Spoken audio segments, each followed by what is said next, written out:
Hello everyone, what is up? And welcome back to another episode of Killer Instinct, you guys. If you are new here, hi, my name is Savannah, and I'm your host of Killer Instinct. Before we get started, make sure you go ahead and hit that subscribe button, that way you never miss an episode. We post every Wednesday on the podcast, and then again every Thursday on YouTube as well, if you would like to watch the video version.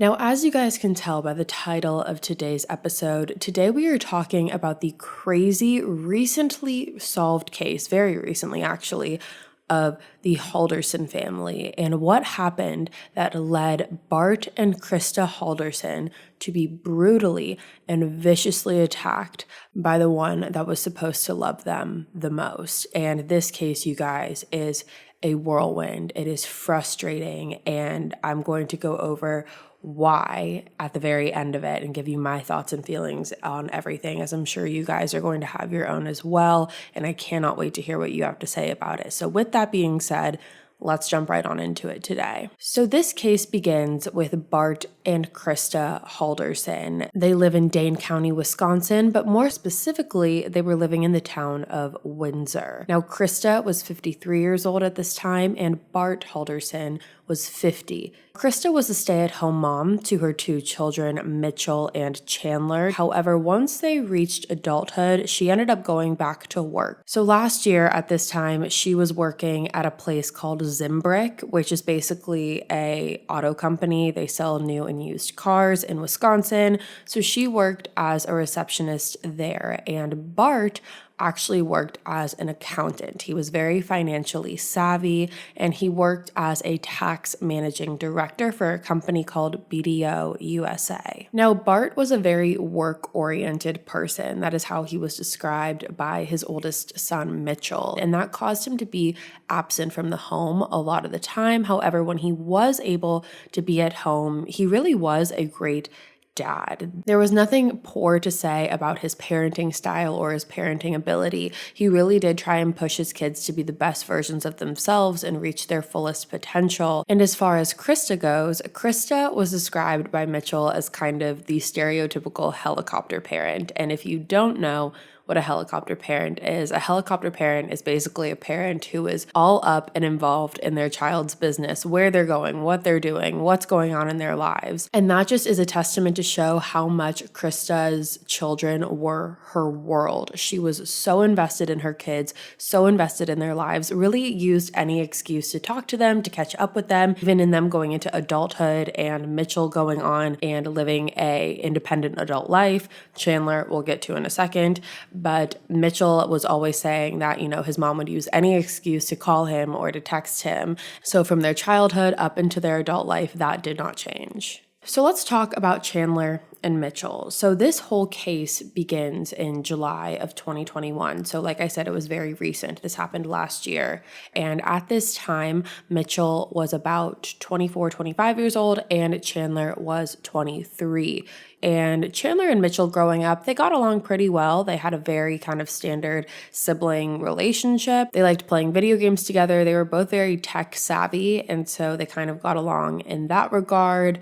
And shortly before all of this occurred, Mitchell was actually hospitalized a month prior because he got diagnosed with type 1 diabetes, and that diagnosis led him to have to stay in the hospital for a little bit.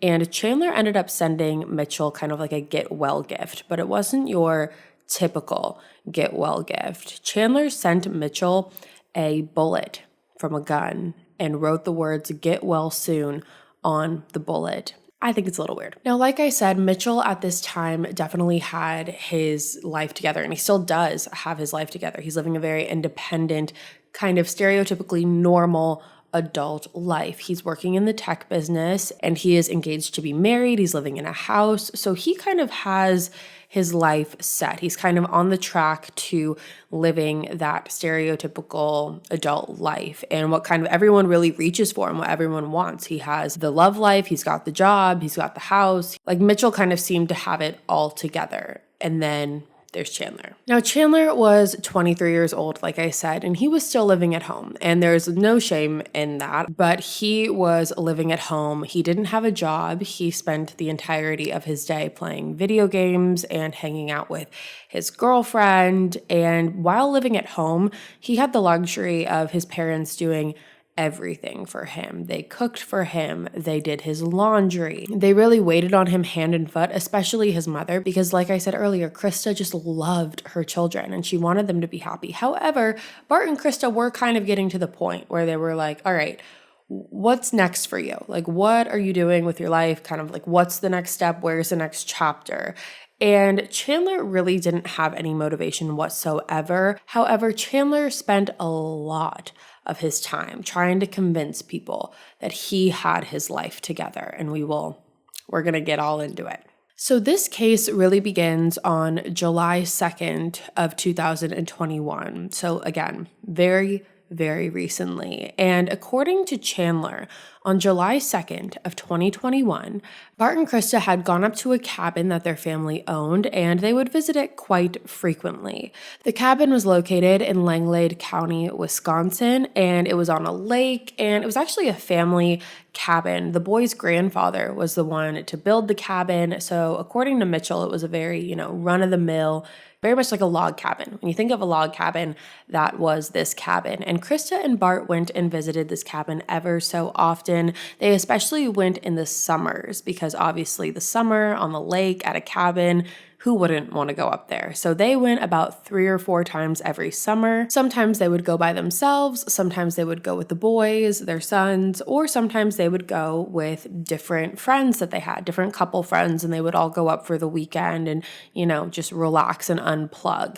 However, on July 2nd, 2021, Chandler said that his parents left for the cabin at 6:15 a.m. with an unknown couple. Chandler said he had never seen or heard of these people before. However, he wasn't given their names either. So he didn't know who they were going up with, and they left very early, according to Chandler, 6:15 a.m. And they also drove in this couple's car. So his parents' cars were still at home, still in the garage, because Krista and Bart went up with this unknown couple and the couple was driving. And according to Chandler, Bart and Krista brought with them a decent amount of cash as well as a decent amount of alcohol. And this was going to kind of be like a 4th of July trip, Chandler said. And he said his parents were excited about it. And so on July 1st, 2021, the day before they left, that was the last day that Chandler ever saw his parents. And he said that on July 1st, everything was fine. They weren't acting weird. They weren't acting strange. They were just getting ready for this trip that they were taking the very next day. So again, July 2nd rolls around. They leave at 6:15. Now, what's weird here is that Krista was actually scheduled for a shift at her job on July 2nd that she just simply did not show up to. And according to Krista's coworkers, Krista was a very responsible and timely person. She would never just no-show to work or not call in. So her coworkers got a little worried when she just didn't show up. So they tried calling her. However, there was no answer. Now, between July 2nd and July 7th, which you'll understand why July 7th is important in a second. However, between those days, Chandler really just kind of went about his normal life. He spent a lot of time hanging out at his girlfriend's house, or now his ex-girlfriend's name was Kat, and him and Kat spent a lot of time together. They hung out at Kat's mom's house, and for all things considered, for the 5 days leading up until July 7th, Chandler was acting pretty normal. But on July 7th, this is when Chandler started to get worried. Now, according to Kat and Kat's mother, because again, Chandler had been spending a lot of time with them, Chandler had disclosed to them that he hadn't heard from his parents.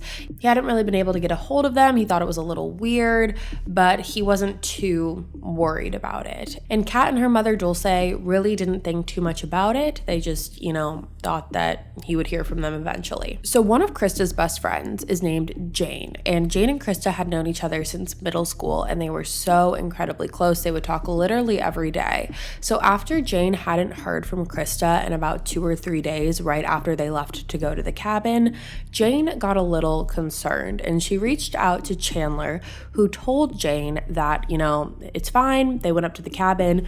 Don't worry. However, by July 7th, when that date rolled around and Jane still hadn't heard from Krista, Jane decided to reach out to Mitchell. And when Jane called Mitchell, she told him, your parents went up to the cabin. I haven't been able to hear from them.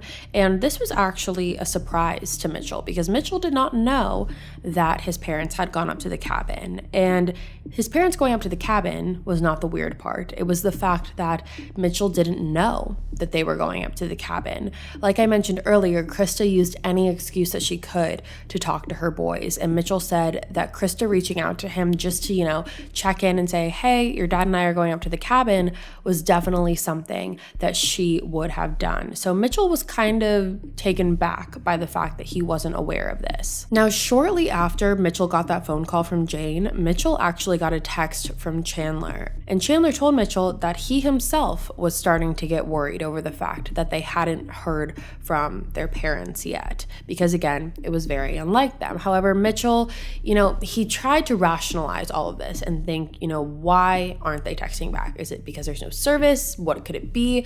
But he also wanted to try and figure out who this couple was that their parents went up to the cabin with. And according to Mitchell, he thought of 3 different couples that could have possibly gone up with his parents. One of those couples was Jane and her husband, and clearly Jane and her husband were not up there with Bart and Krista. So that left 2 other couples, and Mitchell then called those 2 couples separately and asked if they were with their parents, to which each of them said no, and that left him a little suspicious about what was going on. Now, there was one kind of glimmer of hope in all of this, and that was the fact that Krista had actually texted Chandler on the 4th of July and was just touching base with him. So based off of that text, it did give everyone like a little bit of hope, because at that point it had only been 3 days since no one had heard from them. Because again, the timeline looks like Krista and Bart leave on the 2nd. They're not heard from the 2nd and the 3rd.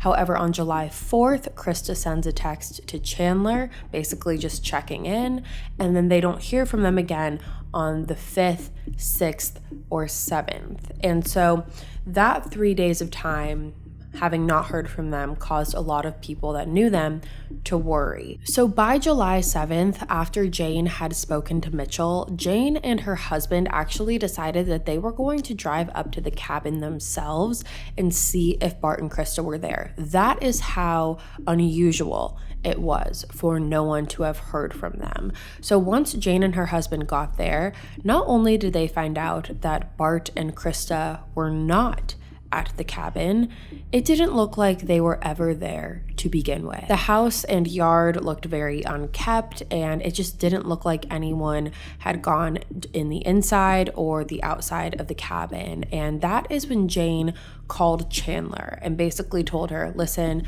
we're at the cabin right now, and it doesn't look like your parents were ever here. And Chandler's first response to this, weirdly enough, was to ask Jane if she had seen any bullet casings or blood anywhere throughout the cabin, which I guess one could argue that that would be something that you could ask, do you see anything? Like, is there any blood? Is there any shell casings? However, to be very specific and just ask about those 2 things, it's almost a little too specific. Now, it was July 7th that a missing persons report was officially filed for Bart and Krista Halderson at around 11:30 a.m., and Chandler was actually the one that filed the missing persons report. Now, shortly after the missing persons report was filed, Mitchell decided that he was going to go up to the cabin himself this time and just walk the property, see if he could figure out anything or see anything, and he was actually met by detectives at the property. He got there first, so he decided to walk the property by himself one time, and then again with detectives. Mitchell said that nothing looked out of place at the property, and once they went inside, nothing looked touched or used. So it really kind of solidified the idea that Bart and Krista didn't look like they were ever at this cabin. So now we move on to the next day, which is July 8th, and this is the day after the missing persons report was filed, and Chandler started kind of going around to different news outlets, talking about what happened to his parents, saying that he wanted them to come back, he just wanted answers. And that's kind of how he spent his morning on July 8th. It was that day as well that Jane's daughters actually went over to the Halderson house, which is where Chandler was, just because they wanted to check in with him and see how he was doing. And they said that pretty automatically they could tell that something was very, very off with Chandler. His demeanor was very strange. They kind of, always thought of him as the warmer brother out of the two. And Chandler's demeanor this time was very cold and very standoffish. And one of Jane's daughters actually described it as she felt in that moment that she was in the middle of a crime scene. She couldn't describe why.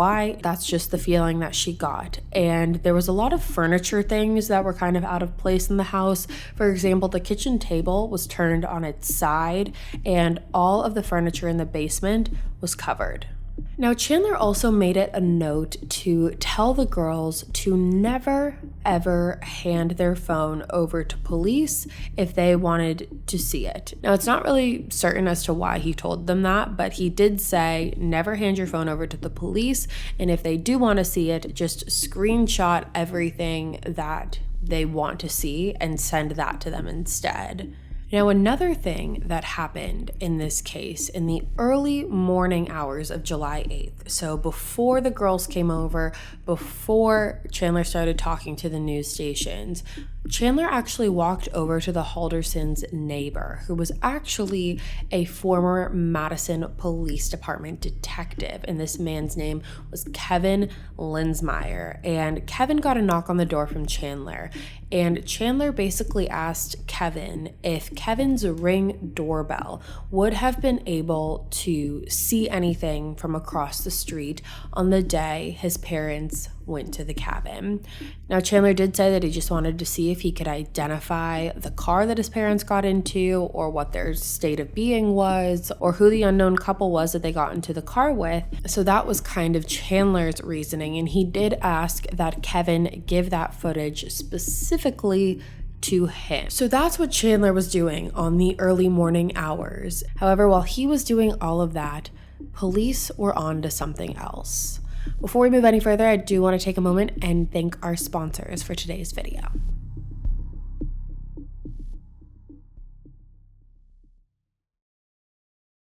Your body is made up of trillions of cells head to toe, which are busy performing their specific functions to keep you healthy and resilient. And to keep up with all the work, a sufficient supply of an essential molecule called NAD+ must be maintained for cells to perform their normal functions, which include creating ATP for cellular energy, repairing your cells, and supporting healthy mitochondria. Many common lifestyle factors that can decrease your cell's NAD+ supply include alcohol consumption, excess sun exposure, poor diet, and even environmental factors such as pollution. True Niagen is a supplement that gives your cells what they need. It addresses the non-visible signs of aging like cellular energy, production, and helps support heart and muscle health. Backed by science, True Niagen is one of the most well-researched patented supplements because it has been researched by some of the top scientific institutions in the world.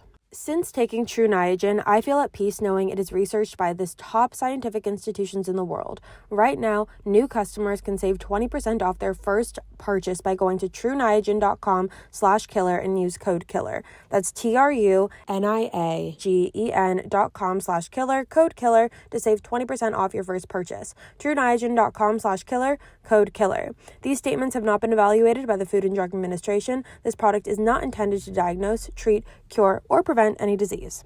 All right, you guys, today I want to talk to you about BetterHelp. And if you've never heard me talk about BetterHelp before, BetterHelp is going to provide you with professional counseling in the comfort of your own home. Once you sign up with BetterHelp, you will then take an online quiz, and based off of your answers in that quiz, you will be matched with a counselor that is best deemed to fit your needs. BetterHelp has certified counselors in a bunch of different areas, including anxiety, depression, family matters, LGBTQ plus matters, sleeping troubles, relationship troubles, literally all of it. BetterHelp will be able to help you. Personally, I always think the most important relationship that you have is the relationship with yourself, and that is why I am so glad that BetterHelp exists and that I found it. I am someone who has been in therapy for literally as long as I can remember, and I think it's the best thing I've ever done for myself. And I love the fact that BetterHelp makes it so easily accessible with being able to do it just in the comfort of your own home. BetterHelp is online therapy that offers video, phone, and even live chat sessions with your therapist, so you don't have to see anyone on camera if you don't want to. And it's much more affordable than in-person therapy, and you can be matched with the therapist in under 48 hours. Give it a try and see why over 2 million people have used BetterHelp online therapy. This podcast is sponsored by BetterHelp, and Killer Instinct listeners get 10% off their first month at betterhelp.com/instinct. That's BETTERHELP.com/instinct. American Hostage is a new podcast starring John Hamm that tells the true story of Tony Kuritzis, who channeled the rage of a nation and took justice into his own hands. On a cold February morning in Indianapolis, Tony woke up, got dressed, loaded his sawed-off shotgun, and drove to his bank. Tony wasn't there to steal anything. He was there to take his life back. After entering, he quickly found his investment banker and wired the muzzle of his shotgun to the back of the man's head. Tony's plan was so well calculated that for the next 63 hours, the Indianapolis Police Department couldn't stop it. His plan was so outrageous and potentially catastrophic that the entire nation couldn't look away. And as the nation watched live, Tony became a hero to millions. You guys, this podcast had me on the edge of my seat the entire time, and I know you will love it as well. Follow American Hostage wherever you get your podcasts, or you can binge all 8 episodes right now on Amazon Music through Wondery Plus. All right, you guys, let's talk about Green Chef. Green Chef is a CCOF certified meal kit company that makes eating well easy with plans to fit every lifestyle. Whether you're keto, paleo, vegan, vegetarian, gluten-free, or just looking to eat more balanced meals, Green Chef offers a range of recipes to suit your preferences. You can enjoy your greens while being green. Green Chef is the most sustainable meal kit, offsetting 100% of their plastic packaging in every box and 100% of their carbon footprint and emissions. With fresh produce, premium proteins, and organic ingredients you can trust, Green Chef is the #1 meal kit for eating well. Green Chef makes cooking easy so you can spend less time stressing and more time enjoying delicious home-cooked meals. And Green Chef is America's #1 meal kit for eating well with dinners that work for you. No other way around. You guys, Green Chef has been an absolute lifesaver for me. I can't tell you how many times and how much time it would take me to try and decide what I want to eat. And in this new year, I really wanted to prioritize my health and nutrition, and that all starts in the kitchen, and Green Chef has made it so easy and simple. Now, right now, you can go to greenchef.com/killer130 and use killer130 to get $130 off plus free shipping. Again, that's just greenchef.com/killer130 and use code killer130 to get $130 off plus free shipping. Green Chef, the #1 meal kit for eating well.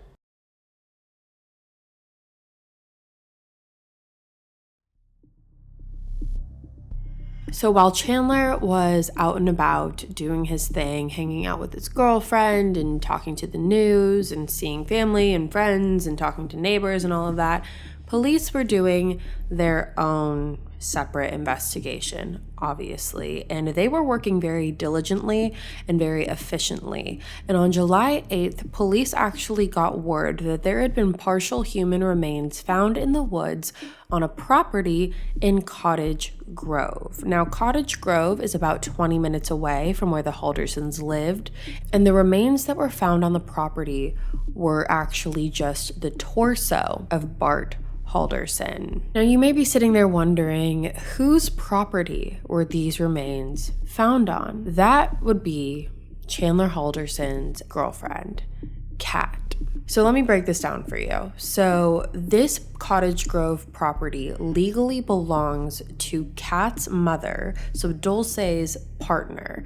And Dulce's partner's name is Crescent, and I believe she also goes by Chris. However, it was her property, and this was a very large property, and I'm not completely aware if Kat lived at this property. However, they did spend a lot of time there because Chandler was very familiar with the property. He would go over there with Kat a lot.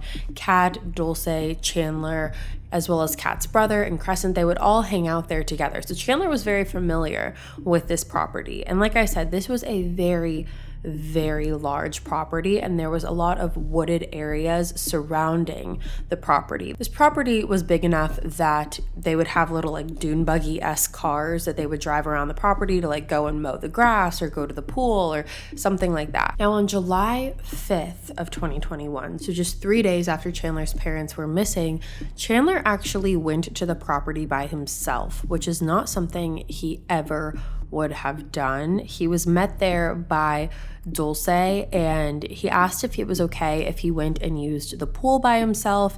And Dulce knew that he hadn't been talking to his parents. There was a weird situation going on there. So she said, sure, go use the pool. And she noticed that at first, Chandler actually never went into the pool. Chandler instead walked off into the wooded area for about an hour to an hour and a half before coming back to where the pool area was. He then walked away for a second time, and this time he kind of walked over to where a shed was on the property, but Dulce said that she couldn't really see what he was doing. So she did think it was weird, but she couldn't really tell what was going on.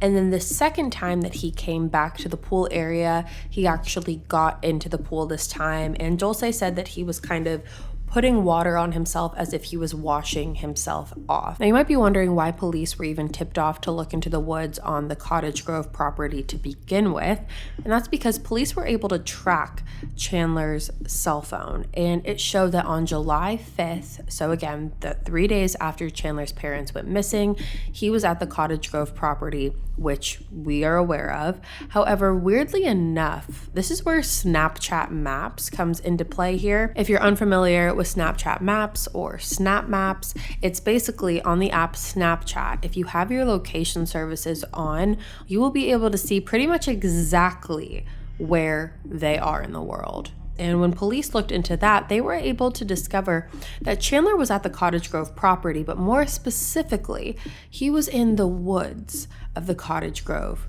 property. And he was there for about an hour and a half, like I said, and police thought that that was definitely suspicious. So that is why they went and looked in there, and that is where they found Bart Halderson's torso. Now, on the night of July 8th, police brought in Chandler Halderson for questioning. By this point, they had already looked into Chandler's laptop and noticed that between July 1st and July 6th, there were no Google searches.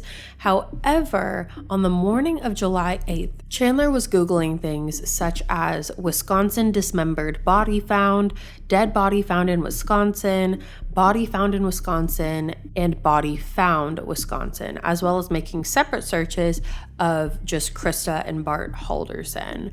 So they brought Chandler in on the night of July 8th, and after an hour and a half long of questioning, Chandler was actually arrested, and he was arrested for providing false information on a missing persons case. Now, at this point, they were just trying to find something to kind of keep Chandler in custody for, which they were able to do because he did provide false information on a missing persons case, because all of these little things that were starting to piece together, it was starting to become more and more that Chandler Halderson more than likely was responsible for his parents' murder.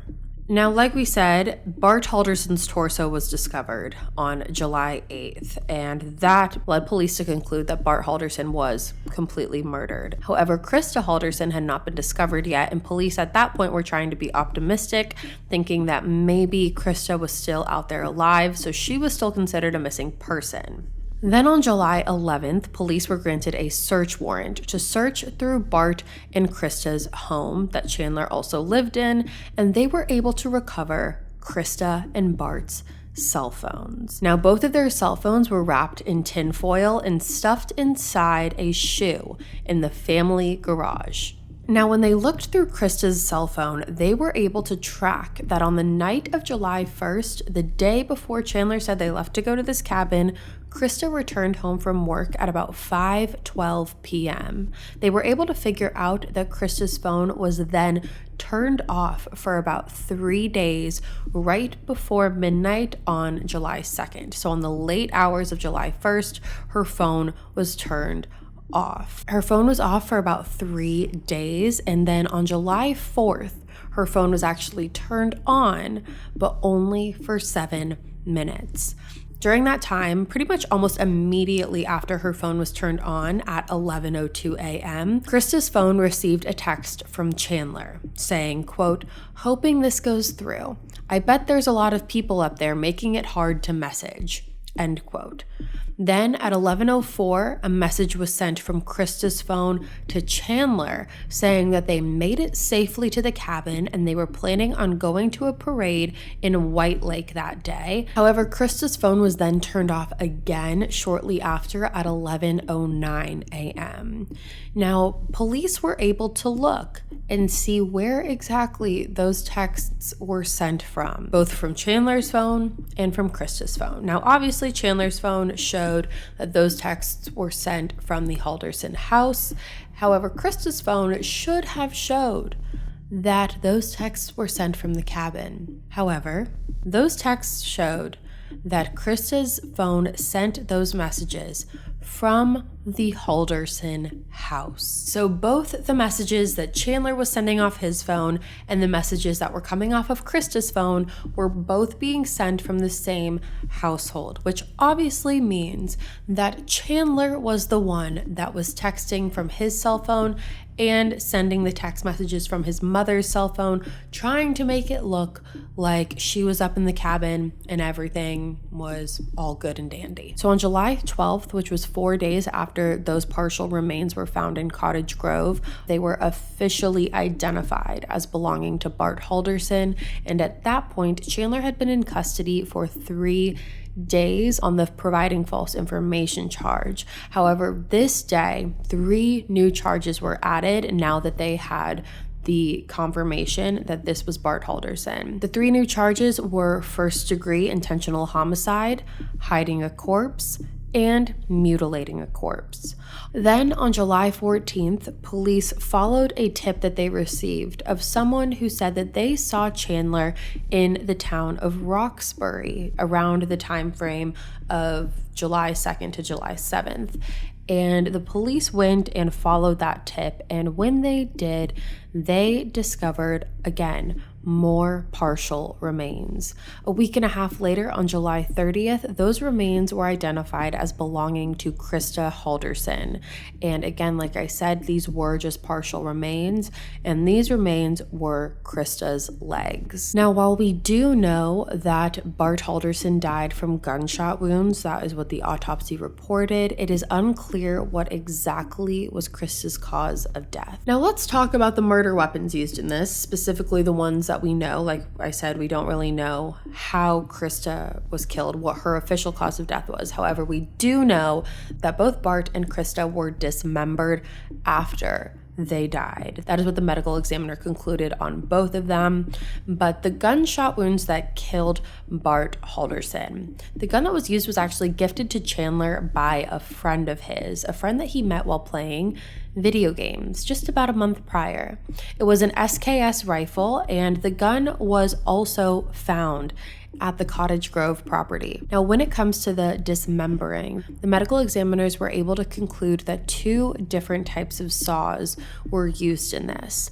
The first was a hacksaw, and that hacksaw was found on the Cottage Grove property, and the other is an alloy saw, and this also was found on the Cottage Grove property. It is mind-blowing to me that Chandler used his girlfriend's mother's partner's house as the dump site for basically all the murder weapons and for the partial remains of his father. Now, along with that, forensics also showed that there were bone fragments found in the Halderson home vacuum cleaner as well as the fireplace.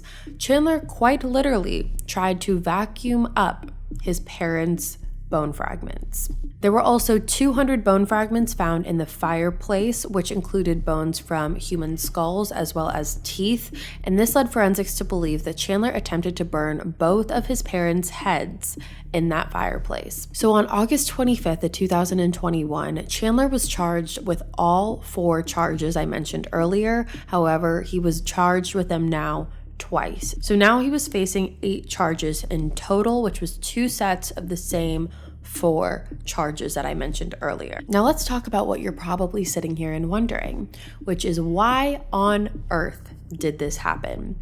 What led Chandler Halderson to brutally attack his parents and dismember him? Now, Chandler Halderson seemed to have it all. He had the girlfriend, he had the loving parents, he had the great brother, he was living in a nice house with basically all expenses paid because he didn't have to pay rent, he didn't have to pay for utilities or his car. He was basically waited on hand and foot. His laundry was being done for him. His parents were paying for his food, all of it. So what led Chandler to do this? Well, so the thing is with Chandler is he was practically living a double life. He told his parents that he was attending Madison College as well as working at American Family Insurance. And along with all of that, he said that he was working for different dive units for the Madison Police Department. And he also claimed that he was getting a job at SpaceX, which was located in Florida. Now, the problem here is that none of that is true. Chandler Halderson never went to Madison College, and he was not working for American Family Insurance, and his parents were catching on. Now, because he was still living at home, his parents were pretty much able to track everything that he was doing, and they were continuously checking in on him and asking for his transcripts and making sure that he was up and ready for his meetings that did not exist at American Family Insurance. Now, Bart was starting to get a little fed up with this, and he was starting to kind of call his son out on his bullshit. So he would basically ask Chandler for transcripts or just proof that Chandler was attending this college. And so Chandler put Bart on an email chain with some of the faculty at Madison College just to, say, listen, can I have my transcripts? I just need to prove that I go here. And the faculty were like, oh yeah, it's all good. We'll send you them. Everything is fine. You go here, you're a student here. Now the problem, as we know, Chandler Halderson was not a student at Madison College, and Chandler Halderson had created several different email accounts to make it look as if he was emailing with faculty from Madison College. And so then he would send those to his dad and be like, see, Dad, everything's fine. Everything was not fine. Chandler was lying the whole time. Chandler even went to the extent of giving Bart a phone number for one of the faculty that worked at Madison College, but in reality, it was a phone number to a burner phone that Chandler had bought. And Chandler was the one that was on the phone with his dad having this over-the-phone meeting confirming that Chandler went to Madison. And Bart even kind of picked up on the fact that the guy on the phone sounded weirdly similar to his son. Now, what Bart ended up doing is Bart ended up calling Madison College himself directly, the reception office, and basically posed as Chandler and was basically trying to see what information he could get out of this receptionist. And when he did that, he realized, because the receptionist told him, that Chandler did not go to that school. So that is how Bart actually found out. And so Bart realized then that all of this was a lie. So once Bart figured this out, him and Chandler actually set up a meeting at Madison College for 1 p.m. on July 1st. Now, this is the suspected day that Bart and Krista were killed. Bart texted Chandler, "I'm ready whenever you are," about 50 minutes before forensics say that he was murdered. So Chandler was basically living his entire life as a lie, and it came to the point where all of his lies were unraveling. On September 1st of 2021, Chandler appeared in court for arraignment on the charges which he pled not guilty to. The trial began in mid-January and lasted 9 days, and after the jury deliberated for 2 hours, they found that Chandler Halderson is guilty of murdering his parents. He was found guilty on 2 counts of first-degree intentional homicide and guilty of providing false information on a kidnapping, as well as 2 counts of mutilating a corpse and hiding a corpse. Now, Chandler's actually set to be sentenced on March 17th. You guys will hear this episode if you're listening to it on the podcast on March 9th, or if you're watching me on YouTube, March 10th. So we have about a week to find out what his sentencing will be. More than likely, Chandler will be spending the rest of his life in prison, and so deservingly so. What's so frustrating about this case to me is there's so many people out there who want and desire everything that Chandler had.